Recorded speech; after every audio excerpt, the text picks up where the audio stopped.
All right, welcome everyone to tonight's meeting on the review of preliminary designs for the Sandy Neck Beach Facility Coastal Resiliency Project. I'm Amber Unruh, and I'll be giving the presentation tonight. And just for housekeeping purposes, I have to say this meeting is being recorded and it may be broadcast on the town's Channel 18 website at a later date. So without further ado, I'd like to just give credit to all those who are working on the project. I work in the Department of Public Works, and we have town engineer Griffin Bowden here, who's been reviewing the design plans, and we have Sandy Neck Beach Park manager Nina Coleman and our director of natural resources, who lives this facility every day. We also have our consultants from the Woods Hole Group here with us today. We also have Time Bond, Goddard Consulting, and last but not least, the members of the Sandy Neck Board who are participating in the working group for this project. Oh, and we also have a Director of Marine and Environmental Affairs, Derek Lawson, with us as well, who participates on the working group. So we've been working diligently to bring this forward to you. This is our third public meeting, actually, for this project. And so tonight, the purpose and objective of this meeting is actually just to present the preliminary designs that we've developed for the selected alternative, and then receive your feedback and comments on those designs.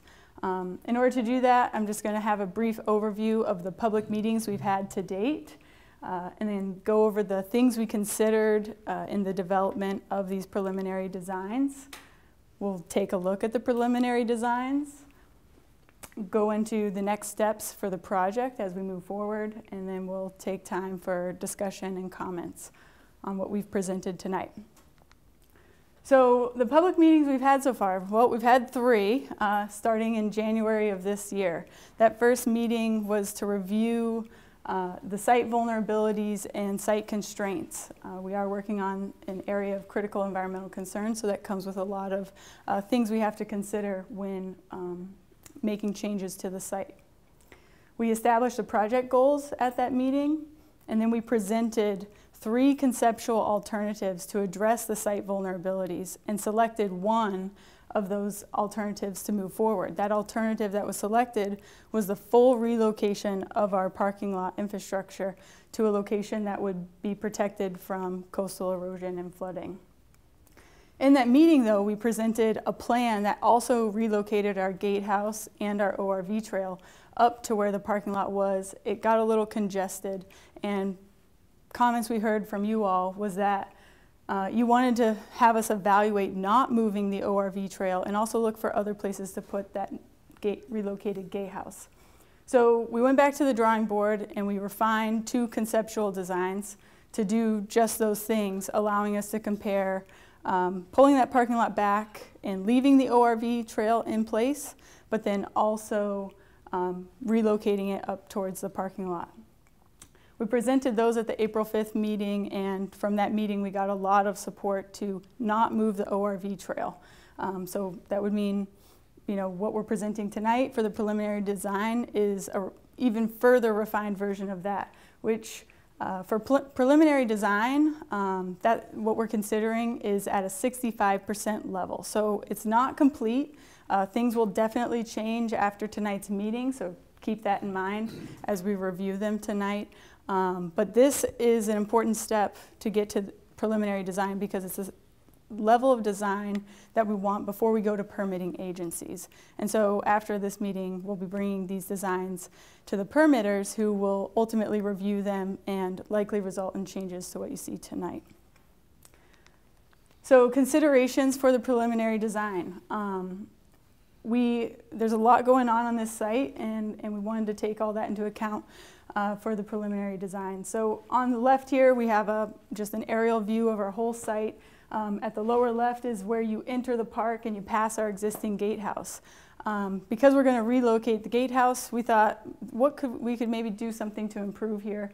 So we considered additional air up, air down areas throughout the park, inclusive of that site. Moving further up the road, we have a little blue box that represents the location that we're looking at for relocating the gatehouse. Further into the park, we wanted to address, our current air up area and maybe improve lighting around the site, so that it's more consistent with what we think we would like.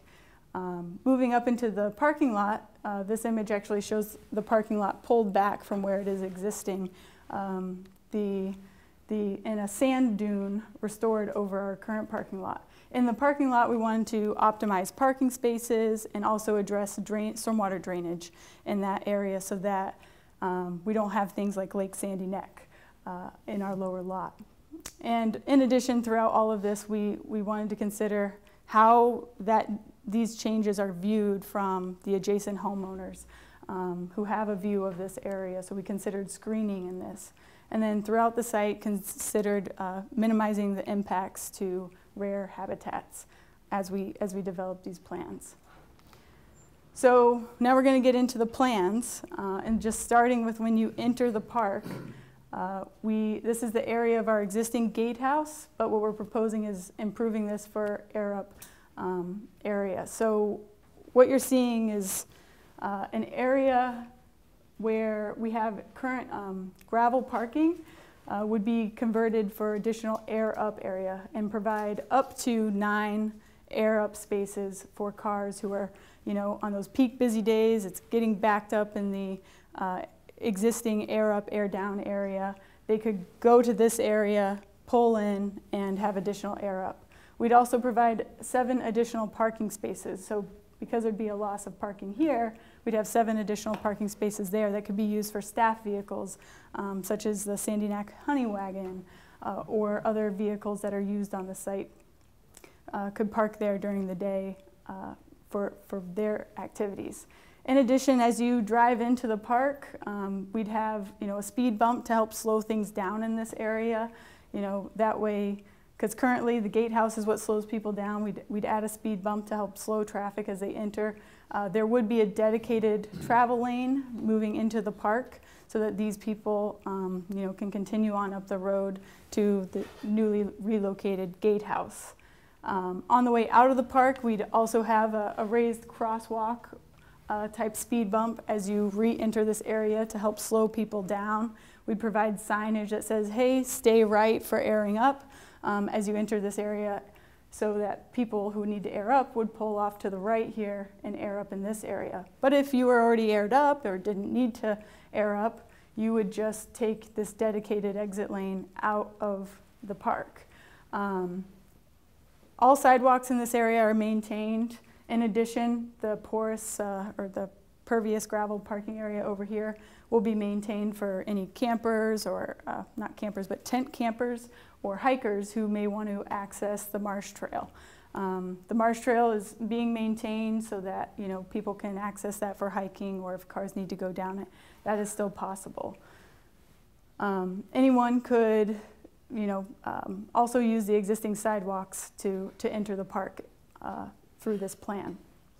So continuing up the road approximately 350 feet, we'll have our newly relocated gatehouse. You might be wondering why we selected this location. We selected this location because it's approximately 5 feet higher ground elevation in this area. So as you travel the road kind of goes up into a little high spot right in this area before it dips down again before the ORV trail entrance.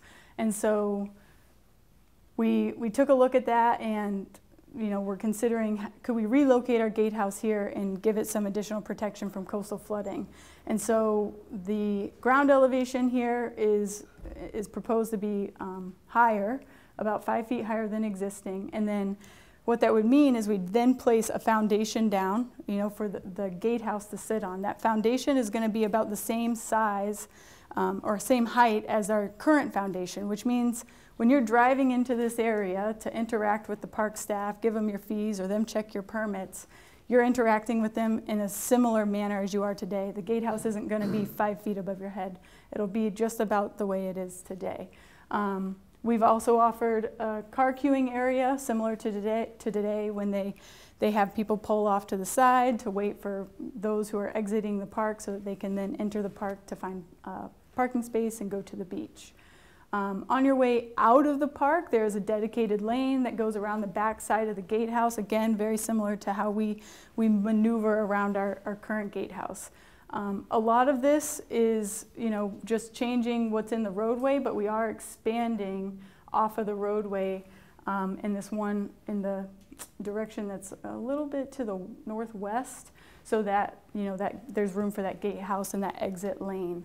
The dashed lines that we're showing on here, because it might look a little busy with the lines, those represent either a 50-foot wetland buffer by this line, because we have wetlands over here, or a 100-foot buffer to this wetland. And then conversely, we have wetlands over here with the 50-foot buffer, and then again, the 100-foot buffer. It is a tight area in terms of where those wetland habitats exist on this site. We're also offering ADA accessible parking here and an accessible ramp to get into the gatehouse. All walkways would again tie into our existing sidewalk so that people can walk into the park as they might do today. Again, continuing further up the road, we'll have our existing entrance to the ORV beach area. What we're trying to do here is just increase the number of air down spaces that people have. Conversations with staff indicated that there's a lot of backup on those busy days when everyone's coming to the park and trying to air down before going to the beach. There was also safety concerns with the air up situation in this area, because previously we had the compressor right in the middle here with a fence running down the middle. Cars would be parked on, adjacent to the fence and then adjacent to the bushes over there on the top portion of this driveway. And ultimately, any cars that wanted to pass because maybe they were going to go air up at home or something like that would be driving very close to the people that were airing up in this area. So we wanted to kind of take that out of the middle, push it to the side, and provide, these 5 dedicated spaces for airing up, move that compressor, up a little further as well so that it's out of the center there. That way when cars pass, they have plenty of room to give those people who are crouched down by their tires space to air up safely. In addition, we were thinking that if there was some additional air down spaces, the park staff could, as needed, leverage their temporary portable air up compressor in this area to then add a couple spaces for airing up with the portable compressor. So we're trying to kind of just allow this space to be a little bit more useful to the staff when managing people on those really busy days. And then we'll have questions at the end. Thank you. So then continuing further up into the parking lot, this parking lot is pulled back from the existing parking lot. Just to give you a reference, it's probably hard to see from the back there. There's a light purple line on this plan that indicates where our existing parking lot infrastructure is. And so where this parking lot is going is approximately 75 feet more landward to then allow for that parking lot to be restored to dune. That dune will then provide protection from coastal erosion through the 100-year storm in 2070, or predicted to. In this parking lot, a lot of comments we heard were that there were fewer spaces than we have today. We have been able to optimize parking in the upper lot and create roughly 10 more parking spaces up there. And then we also added a row of parallel parking spaces in the lower lot that gives us an additional 20 spaces, bringing us up to about 200 spaces for this parking lot. I will say that in doing that, we are increasing impervious area in the area of this lot, and that's something that is going to be a big discussion point with regulators as we go forward. So that's something that we'll have to just keep in our mind as we move this plan forward. We've got handicap accessible spaces in the upper lot near the bathhouse, and the lower lot near this Moby Mat beach access. We have 3 beach access points, which is similar to today, 2 in the lower lot, 1 in the upper lot that people can use. We'll also be maintaining an overlook that allows you to kind of walk up on the crest of that dune and look out over Cape Cod Bay and the site And that's actually very close to where our existing overlook is in that spot of our existing parking lot. So it'll be kind of a nice reference point someday to go up there and see how it's changed over time. We really did consider screening for the site, and we wanted to keep it as natural to what's out there today, not only in the plantings, but how you look out and you just see natural dunes everywhere. So the front is obviously going to be a restored dune over our parking lot, but on the back side of that lower lot, we're basically going to add dune screening. So we'll build up that dune a little bit and plant it with vegetation so that the headlights in that lower lot aren't visible, aren't just shining out if they're facing south for any reason, aren't shining out over the great marshes and towards any homeowners that live, in the nearby areas. In addition, if you're looking at the lot from that direction, you shouldn't be able to see it because the dune will be screening the view of the lower lot. We were a little concerned about cars pulling into the lower lot facing directly south in this one area, so we're proposing cedar fencing in that one area just to provide a little extra screening in that particular spot.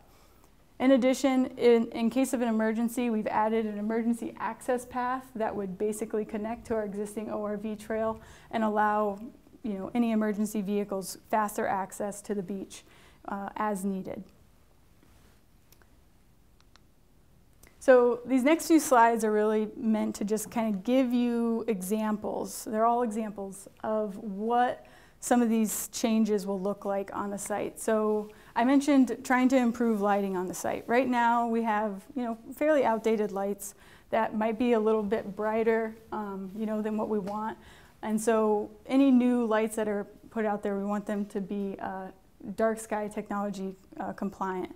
So that kind of is just meant to funnel the light down. So if you see here in this example, instead of having light with no screening over the top, you would try and shield it so that it focuses the light down to the ground in those areas where you really need it. And then where possible, put in time motion sensors so that they're only turning on when people need them. In the top, you can see where you've got kind of those brighter LED lights, and then you've got the softer glow LED lights on the right. So again, that right picture, you can see it's not quite as offensive lighting. It's a little bit softer glow, still lights up the walkway for people to be able to use the area safely. We also are proposing something that's a little bit new around the area of the gatehouse along this walkways, would be some lighted bollards just to give people some light as they walk those walkways at night. And this is just an example of what that could look like. In the lower lot, we're excited about this, a stormwater bioretention swale, so that instead of having a Lake Sandy Neck, because there's no drainage in that lot, water would actually drain towards a swale that's located in the middle of that lot. That swale will be vegetated with plantings that are native to Sandy Neck, and it would just provide a place for stormwater to infiltrate, and it provides other benefits of treating suspended solids or phosphorus or nitrogen that's potentially in that stormwater, instead of being just sitting there for days.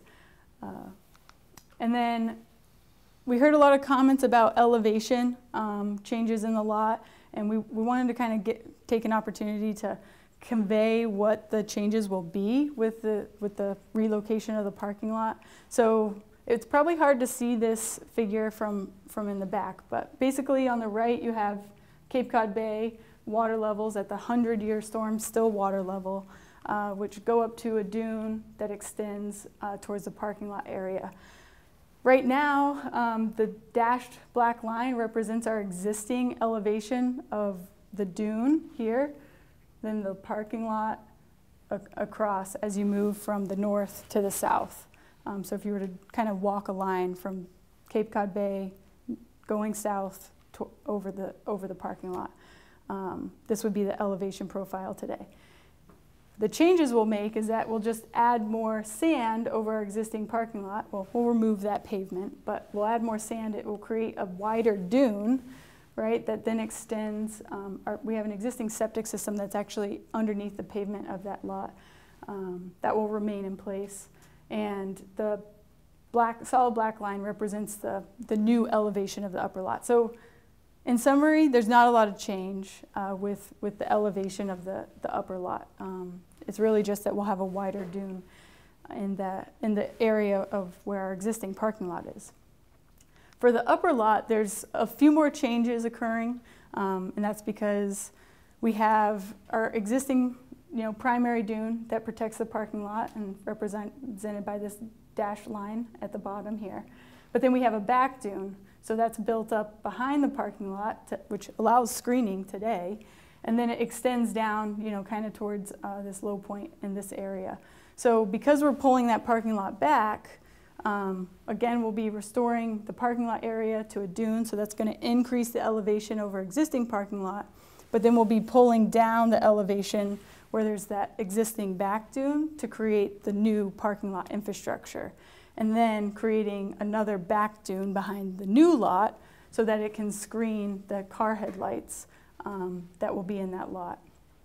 And then this is just a close-up of that up here. So again, you have the proposed lot in this location is lowering the elevation because there's currently a back dune in that location. But then we'll be building up more dune behind that new lower lot. And then finally, what will those restored dune areas look like? This is an example from Nauset Beach, which had a similar type project occur a couple years ago. So, it's going to be a nice wide sandy dune and then be planted with American beach grass. Over time, that beach grass will fill in and it'll be, like green all over the dune, the new dune. And then we're also proposing on the dune crests, putting in some sand fencing just to help kind of build that dune in that area. And so that's what the sand fencing would look like on the crest of dunes.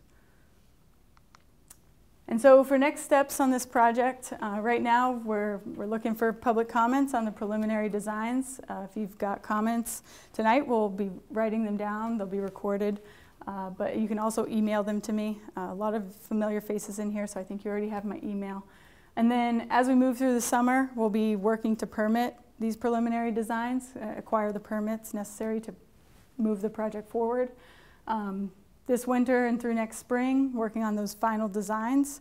And it'll feel like a long time, but that's probably the next time we'll come back with a public presentation, is to present you those final designs and the results of the permitting process. And then if all goes well, there could be construction as early as fall 2024, but that's pending funding, permits, and all kinds of other things. So that would be the very earliest. And also, we're excited to say that we have created a Sandy Neck storyboard. So it's online. There's a website here, but I recommend just going to Nina's Sandy Neck Park Beach page, and that link is already up there. You can click on it and take a look at the storyboard. It's basically a synopsis of everything that we've been presenting to you. I highly recommend taking a look. And now I'll open it up for questions and feedback from you all. Thanks. Go for it. So I was wondering two things. One, where would the dumpsters be? Because right now where the airing out is, there's a couple of dumpsters or a dumpster. And also, how about porta potties or whatever? Are we adding any, or would it just be up where the snack bar is? So for your first question, I think the aerial on this kind of, it's a little funny because they're showing existing dumpsters to remain, but then the compressor's placed over it. So I think that was just a little bit of an error in the drafting of the plan. But the idea is to maintain the dumpsters in that area. And then you mentioned something about porta potties? Yeah, just, bathroom access for... So at the bathhouse? Yeah, so is that, there's no expansion of that? No expansion of the bathhouse. It'll remain as it is today. We have an existing sidewalk that kind of goes into the park, leads you to the bathhouse. On this plan, we're actually proposing the sidewalk follows the parking lot pavement, and then you have a crosswalk that actually allows you to access the bathhouse, and then you could walk through that area and access the overlook if you wanted. So you should be able to walk all the way into the site and access bathrooms. Okay, thank you. Yep. If you go back one to where do the air down stations, do those parking lots, those parking spaces on the bottom, do they require new removal of habitat? How do you say that? Yeah, so it's hard to tell. The current area, people pull in more at an angle. I'm not sure if these are representing camper sizes. That would actually be something, that's a good question to know if it's a camper-sized pull-in or a car-sized pull-in. They seem a little big relative to our existing area. But basically, you know, the idea is to create a little more space along that area so that more cars can pull in. This would allow for 12 on this plan, but that's really pending discussions with the permitting agencies, because this area right here is between the 50 to 100 foot buffer to a wetland. It would seem that people pulling in the air down want to be facing the beach. I wouldn't want to pull in there and have to back out again. Yeah. If I'm driving a Winnebago or something. Yeah, so I think right now they pull in at an angle. Yeah. Yeah. Well, you know, Yeah. some people do. Yeah, we try to maximize the space, you know, the amount of people that can air down. But we have a lot of contingencies for those super busy days built into this plan. Basically, we took the concept of the zipper from the going into Boston. Right. Yeah. Right? So Yeah. the thing about airing up and airing down is everybody's trying to air down at the same time, and then everybody's trying to air up at the same time. So we actually want to be able to flip-flop those things a little bit. And so we actually made the area at the old gatehouse, we can air people down there as well. So we didn't get into the logistics of all the different places that we can tuck people on those super busy days. But we really took a thought about how we could best utilize the site. And then with regard to, I agree with you, people would rather park parallel and air down. Yeah. But we do ask them to park headlights in their signage, because we want to maximize how many people we can air down. We don't want people getting backed up into the road. But the backing out does become an issue, especially if you've got a big RV that's like pulled in early. So I just wonder if it would be worthwhile to try, might not be successful, but separating RVs from regular sized vehicles. Because those are all about the same size, and it seems like the people in the RVs take a little bit longer to do their thing. Yeah, we had a very similar type discussion, and I think the staff basically mentioned that people work it out. You know, it's almost like better just to keep the area. Yeah. It's not like you have to go here. Right. Yeah. The ORVs, I mean the campers. Oh, there's no lines or anything? No. It's, Yeah. You're just doing it for rough estimate about how Yeah. much. Area. Gotcha. Yeah. So again, these all happen at different times. Like the campers come in Friday mornings and Thursday mornings, and they just pull in, and they can't park like that. That wouldn't work. So they pull in straight. So we're not trying to micromanage how that's going to work out. But we want to create space and sort of give a visual of About if how everybody. everybody behaves. Exactly. Yeah. Gotcha. Yeah. So it may not be 12 cars exactly, because they're going to figure it out. Yeah. Questions? Bill? I'm glad to hear about the parking, that you're going to keep the number that we have now. We're going to try to keep the number. Okay, so that was That's my big next difference. question. You said that the impervious area might be increased? It is increased. It is increased by how much, percentage-wise? We didn't get a final number from the engineers, so I don't know if you know it, Leslie. It's about 9 to 15. 1,000. 9,000 square feet. 9,000 square feet? Yeah. More. That sounds like a lot, It right? does.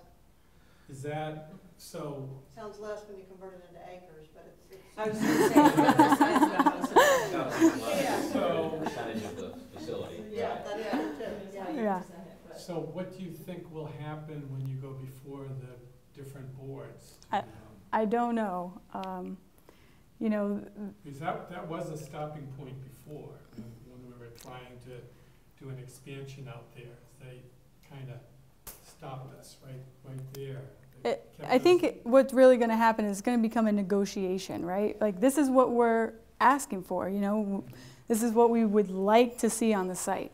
And this has been developed, you know, with the comments of the public and everyone involved.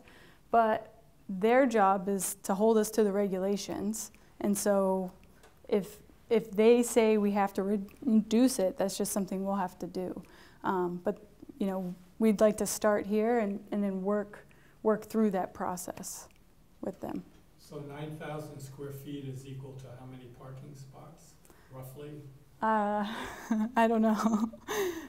I think the engineer might be able to let us know. I mean, It's we're pretty close to these where are we 20 want- spaces. Yeah, These are 20 spaces. We were much closer before we added those 20 spaces. Okay. So that would- Parallel. yeah. Okay. I think it might be about 30 parking spaces. Mm. So why don't we ask for more? Why don't we ask for more? We don't, right? So Ultimately, we're anticipating some resistance, but the point is to present our case, right? I mean, and ultimately, the facility needs to be economically viable as well, so that's part of the conversation now. They have their regulators have their interests, we have our interests, so we need to have those conversations and see what we get. There's an old Cape Cod expression, we don't mark it up, we mark it down. So, well, we have about 200 spaces today, but our lower lot's not really lined, so it's hard to actually figure out how many cars we're getting in there. With all this lined, you know, those spaces are going to fit a 20-foot long truck, right? So we're proposing to keep the same number of spaces is what we've done with this plan. And you're selling the ecological benefits of this project as opposed to what currently exists there with the greenway, taking care of your Right. water, and the greenway is not included as part of the impervious, right? No, that would be pervious. I think it's also important to note that, I mean, someone mentioned about the magic of numbers, but I mean, as a percentage of the total wetland or habitat, it's a relatively tiny percentage. When you move outside, just looking at the beach area, you say, what's the total habitat for whatever the animal is, that entire beach area.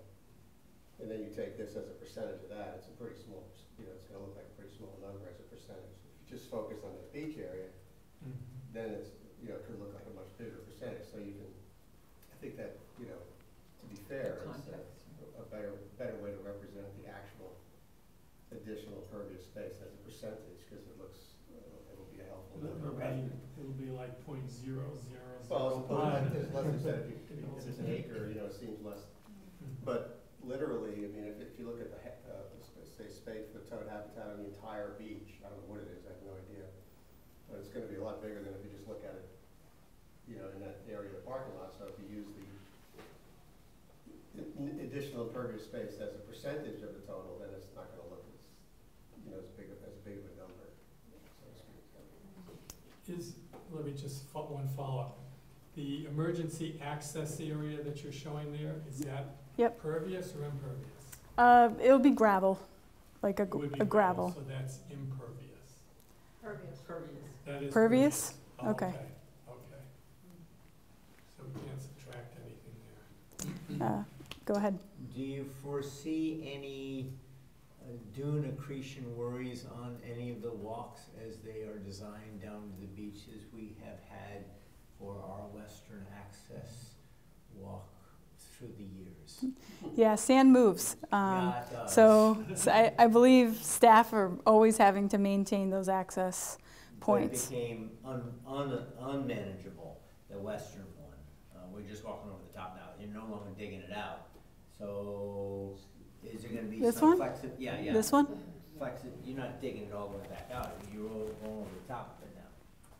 So, No, that's kind of in a ditch, that one right now. but it's not what it used to be.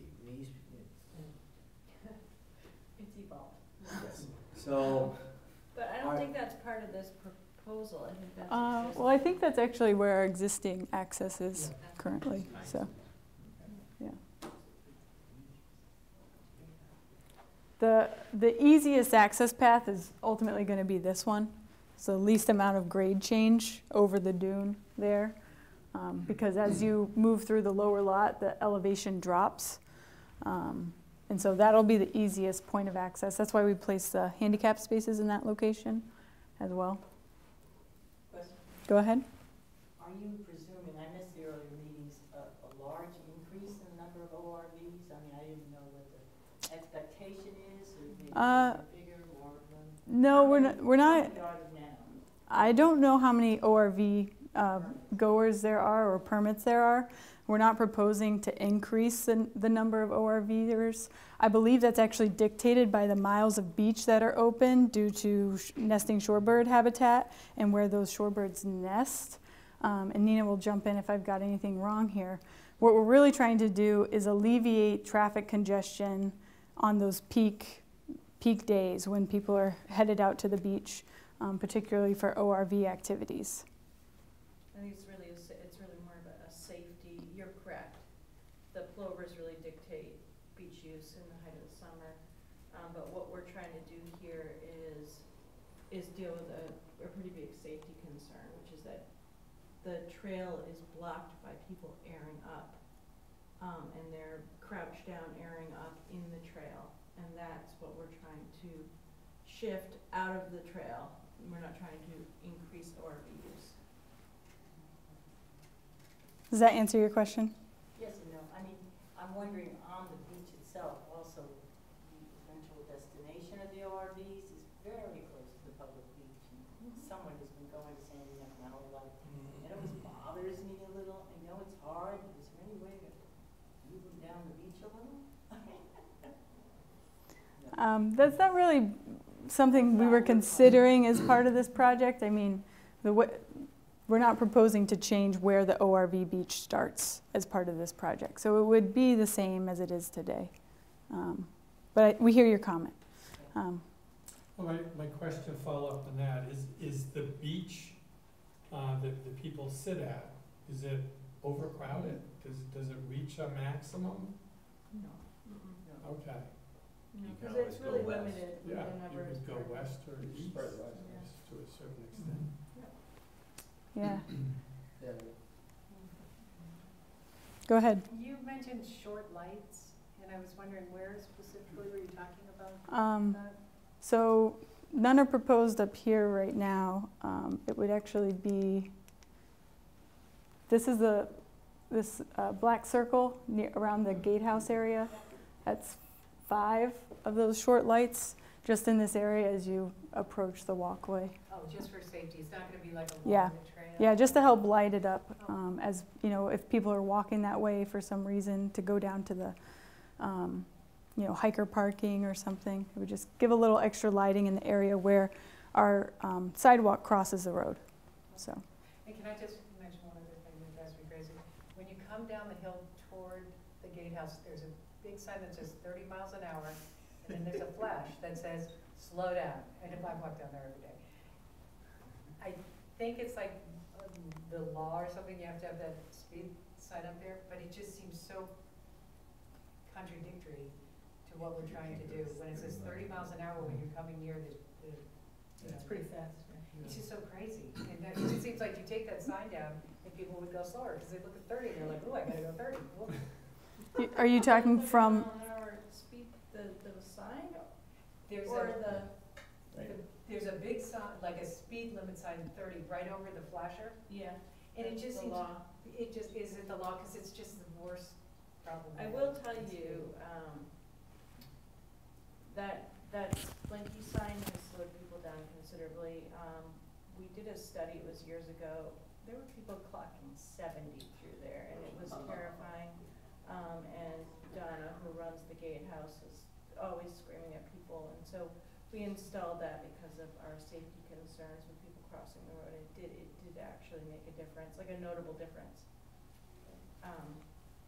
But those humps would be lovely. And one of the things you're gonna see with this design too is the kind of meandering through this area will necessitate people to slow down a little bit as opposed to it just being a straightaway, right? So that's one of the benefits of that kind of curvy linear design through there. Yep.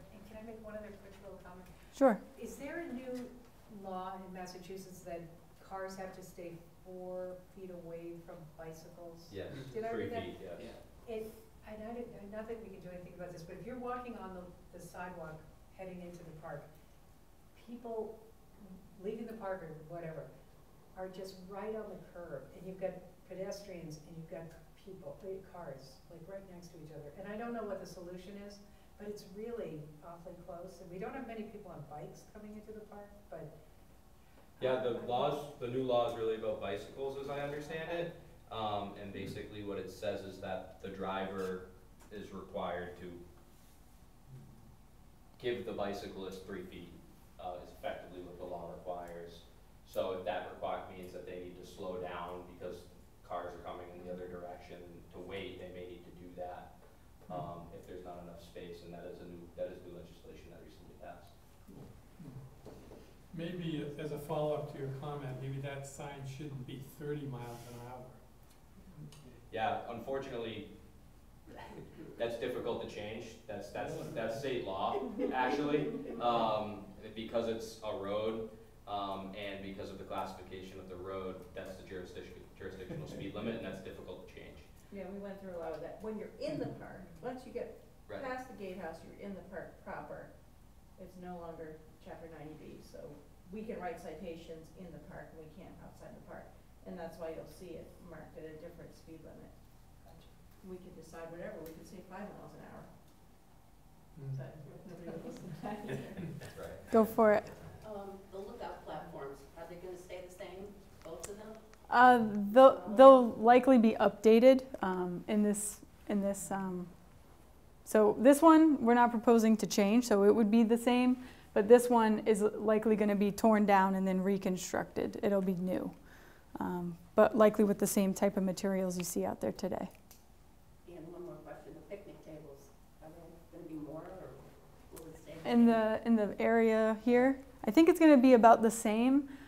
This area gains a little bit of area around it than our existing area, so I guess it could be potentially expanded, but.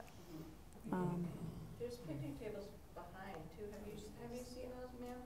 There's picnic tables behind the bathhouse. It's a really beautiful spot. Yeah, very nice. Yeah, Very nice there. Yeah. And is the slope, so where the two-way, the curve is and the two-way, Here? yeah, so how do people walk? I guess there isn't one now, but to get to any of the right-hand pathways, how are pedestrians going, like through that squeeze right to the right of the platform? I don't know. Do many people from the upper lot try to go down? Well, they might have to if there's no park, you know. Yeah, I guess I wasn't sure if they would use that upper access point. I mean, you're right. They would have to walk in the roadway to access, the middle or the even lower beach access points. That's a really good question. Yeah, we should look Yeah. at that. Yeah, That's an we can. excellent question, because there is some space there along the edge of the bathhouse. Yeah, and is that slope any different? Now it kind of, we go down into the lower, the nether regions of the lot. Is that slope for that squeeze point where people are going, is that any different? That's a good question. We took the contour lines off of this plan, so I can't tell you exactly. I know from this point it's working its way down through the whole lower lot. So it's there's gonna be a downward slope. I'm not sure how steep it is. I think that downward slope is really spread out across the length of that whole lower parking lot. So that little narrow two-way area that you're talking about is really much more gradual than it is now. Oh, okay, good. For the new location on the gatehouse, you're literally gonna pick up the existing and plop it down in the new location? That's what we're gonna try to do. And For all the complaining that we say about the gatehouse, we kind of like her. Yeah. I mean, it's kind of like a It's ship. nice, yeah. I mean, Yeah. yeah, From the so, outside, maybe it's small inside. It's weathered the storms. yeah. absolutely. So there's Seasoned. definitely some other stuff afloat about how to reorganize that space and maybe put some of the full-time staffing offices elsewhere. Like, we're definitely evaluating all that. That's not part of this. But the gatehouse itself, I mean, that's where we're at right now, is to move her. You need a better retail area. Right, of course, we need a bigger. I mean, retail that's a area. growing area, right? Source of income. Can you put a second layer on the garage? A second layer? We are actually looking at putting office space, but yes, Gordon, excellent idea. But that's what we're gonna do. Because it So seems like office space the up there. gatehouse itself could be really small and just have a computer, you know, and then, Exactly. but the offices could be somewhere else, but then we're talking retail, that's something else. Yeah, so potentially, and we're really just playing with this with the town architect, Yeah. is having sort of just the office space, and the gate attendants interfacing with the vehicle traffic, and then all the other Yeah. components and staff out of the gatehouse and elsewhere, and then making the rest of that space, that's sort of staff space right now, the retail space. So we are very excited about that idea. Okay. I had a question about, Another, is there any way to drive it to the upper parking lot and actually see the water? no. Actually, if I'm in the middle of winter and I'm in my car, So, what's the difference to me? so it, On again now, no, I don't. Get out of the car, Gordon, come on. it's close. Like maybe if you sit on top of your car or have one of those double-decker campers that we were talking about earlier.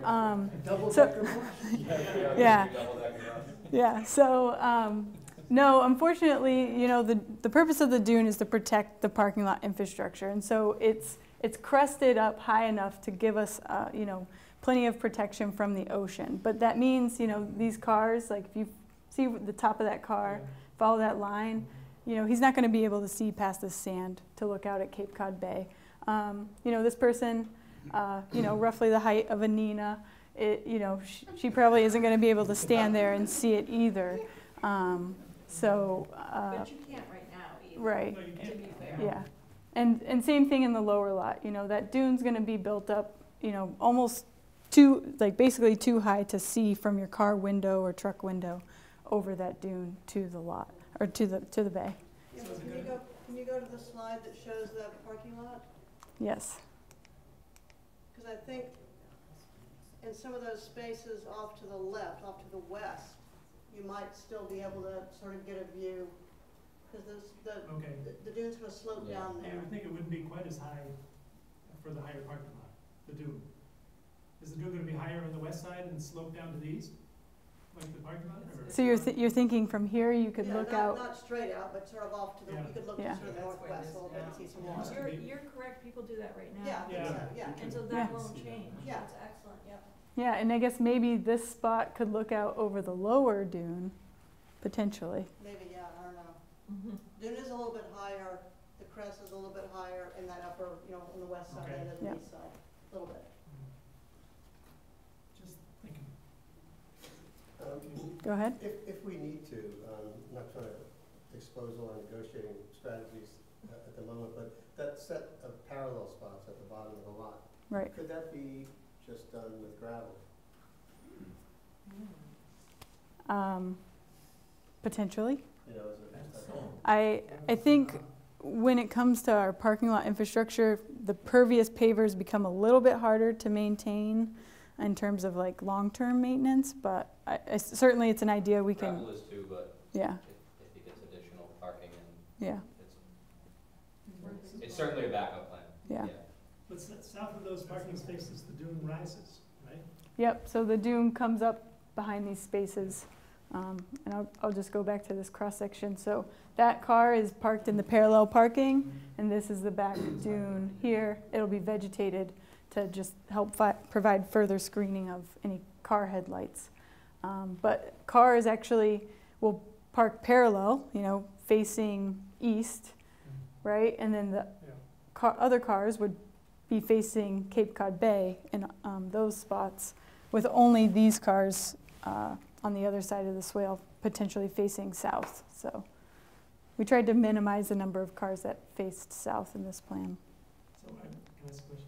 Mm-hmm. Are you putting any electric vehicle charging stations in? We are not proposing any EV vehicle charging stations. Yeah, solar. Yeah.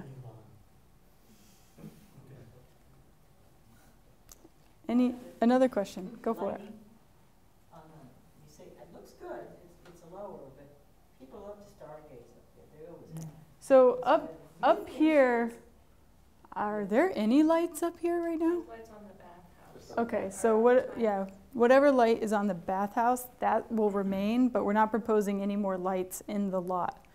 And this is the highest area on the site right now, so the area of the new gatehouse is at a lower elevation than this. So those low lights shouldn't have any impact on people in the parking lot. You don't have many on the lower lot then, lights? Nope, none are proposed there. Go for it, Councilor Clark. Thank you very much, Amber, for your presentation. From where are you planning the sand to be harvested? And by any chance, if there is any overwash on any of the roads or pavement areas on Barnstable Harbor, can you harvest and stockpile that sand originating from there? My guess is that any sand on site that we have to excavate to create this new lower lot we'll reuse on site because it's native sand, native material. Kind of just makes sense. But I do think we're going to have to truck in more sand to ultimately create this restored dune area and then also create the screening dune in the back. That's likely going to require us to bring in compatible material to what's out there today.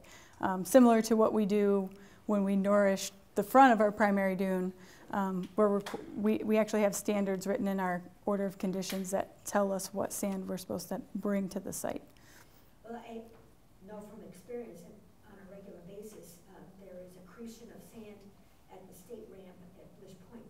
So is there? We actually can't, that sand can't be used beneficially in that location, but when we dredge the outer entrance channel in Barnstable Harbor, it can be used, and it has been used in this location. So depending upon timing, that might be one source of sand. But ultimately the contract, you know, what we're expecting at this time, absent that option, it'll be a timing issue. But what we're expecting is the contractor will have to source sand, unless the timing works out with the dredging operation that we have that. But most likely there's gonna be more material here than we typically dredge out of Barnstable Harbor anyway. Okay. So there's gonna be sand that needs to be sourced from somewhere.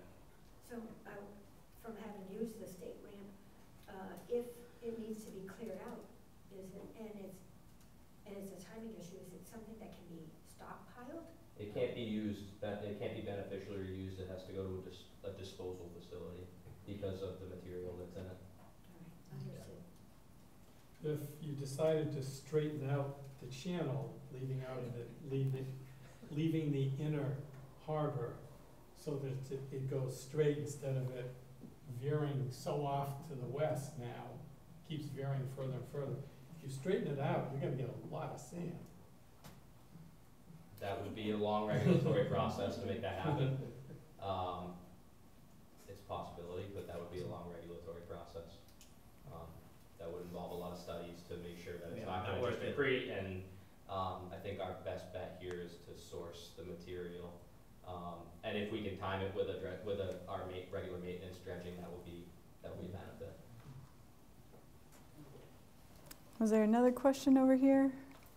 Finally, Sure. are you gonna have the Cape Cod Times maybe do a series and show these drawings so that wider public, so They might want to do that. We're not specifically reaching out to them. This guy might have an in on that. Very small. What is the coverage here? Take some pictures. Oh, hello. You did it today. You did.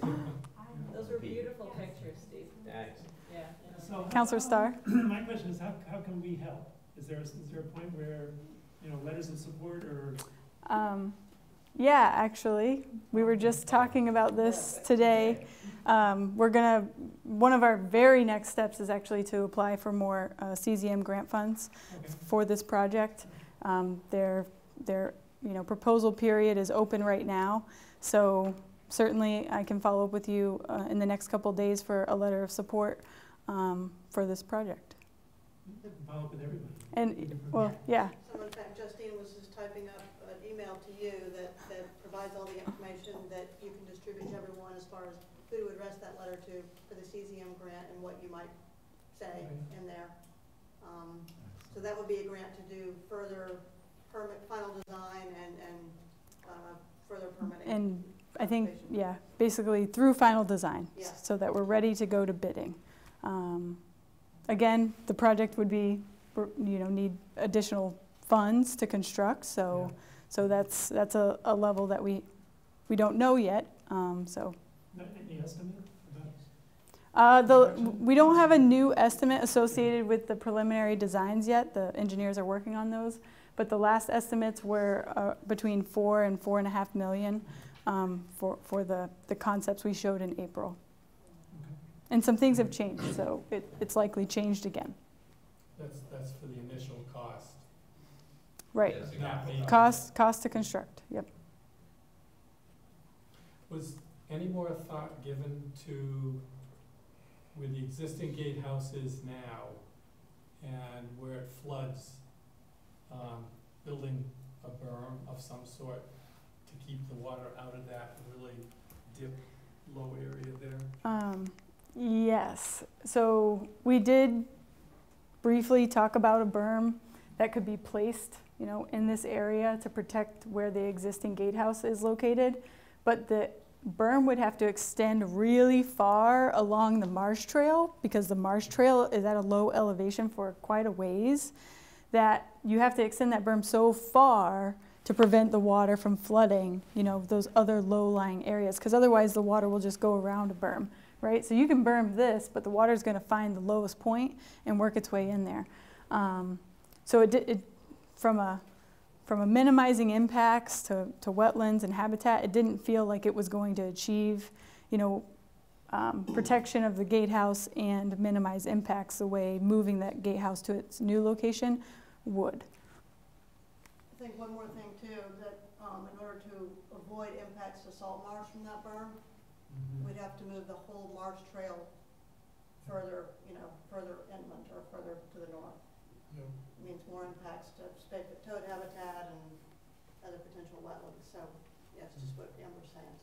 Yeah. Also, when it's flooded, it's not really being used, right? I mean, it's 3 feet of water there. There's not nobody traversing that area. So it's not generally being used at the times when it's flooded. Go for it. When does this go to the Conservation Commission? Sometime this fall, I think. Yeah, okay. We don't have it scheduled yet, but we're working towards that. We have a few extra things to do. I think a MIPA, E, and F. Yeah, Go those from are usually CZM. the harder ones too. Mhm. With a project like this, it's like the MISA permits and Yeah. MIPA permits Right. are the ones where you're really struggling. And then by the time you get to conservation, maybe I'm speaking. No, that's absolutely right, yeah. I mean, the first permit or first regulatory review this project needs is to go through MIPA. So we're in the process of preparing an environmental application form for the project right now. We hope to be able to file that by the end of July. And then after that, we've got to develop this conservation management plan so we can get the conservation management permit and file the notice of intent. And I mean, one thing maybe we didn't mention is that based on this plan that we have, we just the other day, yesterday, I guess, received a letter from the Natural Heritage Program telling us that this project will result in a take of spade-foot toad habitat. So that means we've got to develop a conservation management plan that will address ways in which we can mitigate those impacts. There's actually 2 conservation groups you have to go before, our town and then the state, right? Yeah, DEP. So if you take it to our town one first and get their support, will that help us with others? There's a process to it, and it's more efficient to just follow the process because ultimately conservation can't act on it without us having gone through other agencies first. Okay. So. Well, it's really just the 2 permits, the MIPA certificate, and then we need an order of conditions from the Conservation Commission. And I guess 3, and a conservation management permit, so 3. Okay. Unless MIPA scopes in the IR, and that's one additional one. So can we get credit for Sandy Neck getting wider at the east end? That wasn't our doing, I guess. dumped enough sand out in front, maybe it is. Well, that was sort of my point earlier, you know, if you look at the entire beach, Yeah.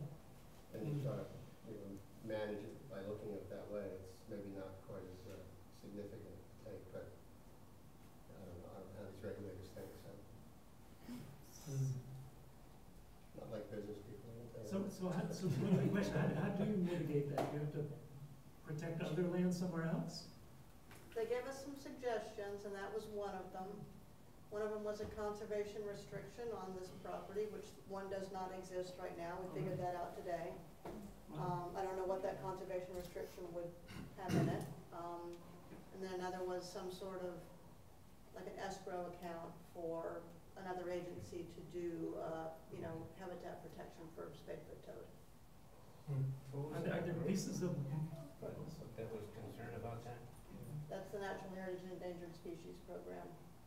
Is that That's a state Oh. agency, yeah.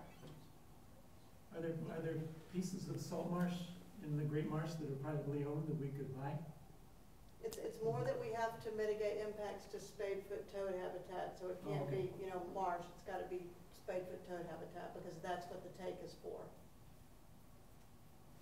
Is it upland? Because we're not damaging any of their Not potential the, spawning area. not the breeding pools, it's all the sandy dune areas around it that's considered Okay. upland spade-foot toad Okay. habitat. I don't quite know much about how these toads live, but I think they go from the breeding pools out into the dune areas and burrow and, yeah, so it's that habitat that we are impacting, Have they Only in the wetlands to breed, yeah. Right. so, and it's a pretty, they think it's a pretty big buffer around the wetland, like they call it like up to 300 feet. They could be in there.